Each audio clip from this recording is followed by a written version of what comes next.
देखिए, बजट सत्र 31 जनवरी से शुरू होगा। 31 जनवरी को महामहिम राष्ट्रपति जी का संयुक्त सत्र में संबोधन होगा और 1 तारीख को फिर बजट आएगा।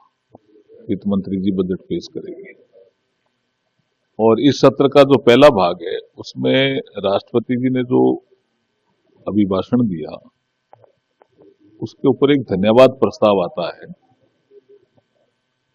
वो 3-4 दिन तक चलता है और उसके बाद बजट पे चर्चा है वो भी 3-4 दिन तक चलती है। तो पहले भाग में तो मुझे लगता है राष्ट्रपति जी का जो भाषण है, अभिभाषण है, उस पर धन्यवाद प्रस्ताव और फिर जो बजट पेश करेंगी वित्त मंत्री जी उस पे चर्चा, ये इस भाग के मुझे लगता है मुख्य काम रहेंगे। सेकेंड पार्ट में कुछ लेजिस्लेटिव बिजनेस और कुछ बिल और वो सब आएंगे। अरविंद केजरीवाल ने कहा कि भाजपा का देखिए, अरविंद केजरीवाल जी को आपको ये समझना पड़ेगा कि ये श्री अन्ना हजारे जी के आंदोलन की उपज है और उस आंदोलन के दौरान इन्होंने कस्में तो बहुत खाई, लेकिन 3 महत्वपूर्ण कस्में खाई थी।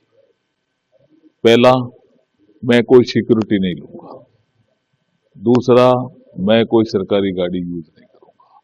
तीसरा, मैं कोई सरकारी बंगले में या मकान में नहीं रहूंगा। ये कई बार खाई उन्होंने कस्में और कुछ लोग तो यहां तक कहते हैं कि परिवार के लोगों का नाम लेकर के भी कस्में खाई। अब उनकी पोल खुल गई। सिक्योरिटी उन्होंने 2 राज्यों से ले ली, गाड़ी भी बड़ी में चलते हैं और मकान तो कहना ही क्या, शीश महल बना लिया। उसमें इतना पैसा लगा कहां से उसका हिसाब भी नहीं है। तो जब कथनी और करनी में अंतर आ गया तो अरविंद केजरीवाल जी की तो लोकप्रियता घट गई, इसलिए वो प्रतिदिन झूठ बोल रहे हैं और कोई काम नहीं कर रहे हैं। कि उन्होंने जो बयान दिया, कांग्रेस का जो नया ऑफिस बना और उसके उद्घाटन समारोह में बीजेपी की आलोचना करो समझ में आता है, प्रधानमंत्री नरेंद्र मोदी जी की आलोचना करो समझ में आता है। आप इंडियन स्टेट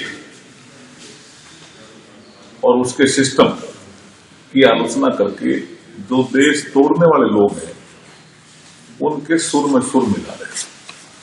और जब वो बयान आया तो कांग्रेस के लोग प्रेस कॉन्फ्रेंस करके उस बयान को डिफेंड करने में लगे, सीनियर और वो उदाहरण देते हैं कि संविधान का आर्टिकल 12 जिसमें डेफिनेशन दी हुई है उसमें स्टेट से मतलब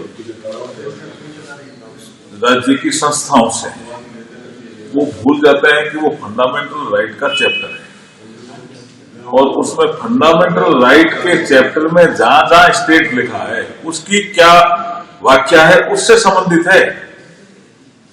स्टेट तो आपको आर्टिकल 1 में ही नजर आ जाएगा ना। इसका मतलब आपकी भारत की जो संप्रभुता है उसको चुनौती दे रहे हो।